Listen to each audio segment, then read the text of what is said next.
ये बीजेपी सरकार की नीतियां जो है अंग्रेजों जैसी है, फूट करो राज करो। आज उसी हिंदुत्व को कहीं ना कहीं सबसे ज़्यादा अगर तोड़ने का काम किया है तो बीजेपी ने किया है। कितना भी साम दाम दंड भेद लगा लें, टूटने वाला नहीं है। नमस्कार, आप सौगन टीवी देख रहे हैं और मैं हूं आपके साथ सुमित कुमार सिंह। साल 2014 के बाद काफ़ी ट्रेंड बदला है।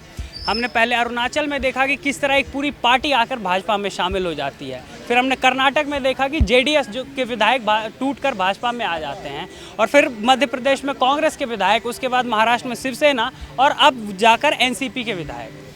आखिर भाजपा में ऐसा क्या है कि सब कोई उनसे मिलना चाह रहा है, या जो विपक्ष का आरोप है कि भाजपा जो है वो विपक्षियों को ख़त्म करना चाहती है, चाहे वो डरा कर ईडी या सीबीआई से या लालच देकर।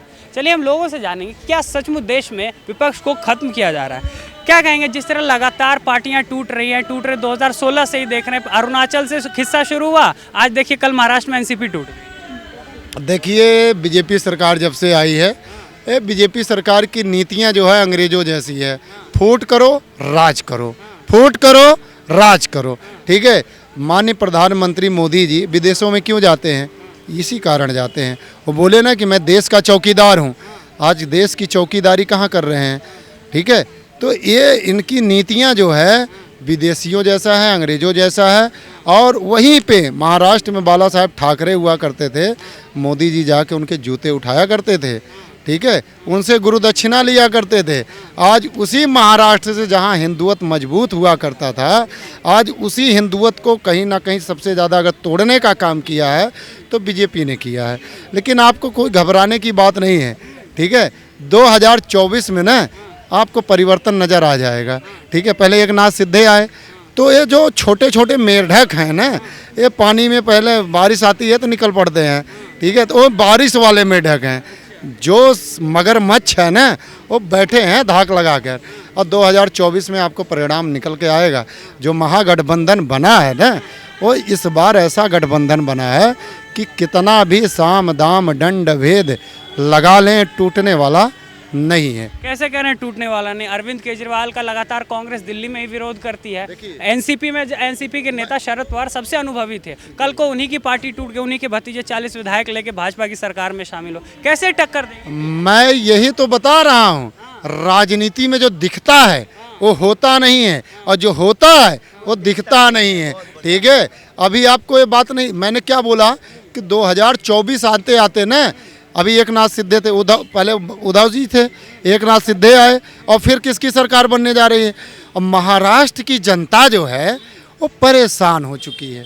और वो कहाँ से परेशान हो रही है ये भी उसको पता है। अब इस बार वहाँ पे बाला साहेब ठाकरे के पुत्र, ठीक है, उद्धव ठाकरे जी बहुमत की सरकार बनाएंगे वहाँ पे। और उन्होंने अगर आके गठबंधन में पटना में बैठ के अगर समर्थन दिया है ना, तो ऐसे नहीं दिया है। ठीक है, अभी इनको खेला खेलने दो, ये बाजार लगे हैं, हल्ला मचाने दो। ठीक है, लगता है कि भाजपा सच में तानाशाही करके दूसरी पार्टियों को तोड़ रही है लगातार। हम अरुणाचल से, मैं कह रहा हूँ 2016 से किस्सा शुरू हुआ जब पूरी कांग्रेस पार्टी ही भाजपा में आ गई। उसके बाद चलते गया, और कल देखिए महाराष्ट्र में फिर एक बार। आप जब हमारा हिंदुस्तान का बंटवारा हुआ, या जब से अंग्रेज़ों से हम आज़ाद हुए, तब से अगर आप देख लीजिए कि आरएसएस का विचारधारा क्या रही। कभी वो तिरंगा नहीं फहराया करते थे, वंदे मातरम नहीं बोला करते थे ना। आज सिर्फ उनको सत्ता में मोदी जी को बैठा के रखना है, इसलिए कुछ भी करेंगे। और अंग्रेजों के चाटुकारिता कौन किया करता था? आरएसएस करती थी कि नहीं करती थी? भाजपा वाले तो कहते हैं कांग्रेस ही करते थे। कांग्रेस को कौन? पत्रकार महोदय, इसका मतलब आप पढ़ के नहीं आए। हमारे माननीय मोदी जी की तरह, जैसे केजरीवाल बोलता है ना, अनपढ़ राजा। तो मुझे एक कहने में तो बड़ा कष्ट होगा कि आप भाई हो। भाजपा ही कहते हैं। आप देखिए सुधांशु त्रिवेदी लगातार कहते हैं किसने बनाया था। उनको पढ़ना चाहिए, हमारे इतिहासों को पढ़ना चाहिए। आज बोलते हैं कि हिंदुत्व को जगा रहे हैं।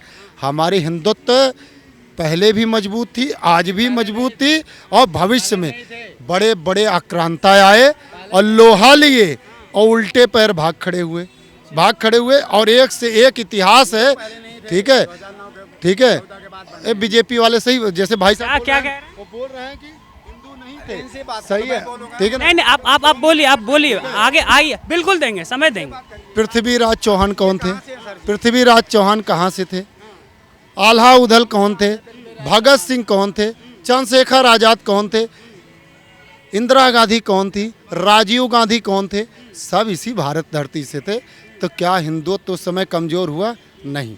ठीक है, ये समय समय की राजनीतियाँ हैं, ये समय समय की राजनीतियाँ हैं। ठीक है, और ये हमेशा ऐसा करते रहते हैं। आप देख रहे हैं सौगंध टीवी, सौगंध वतन की।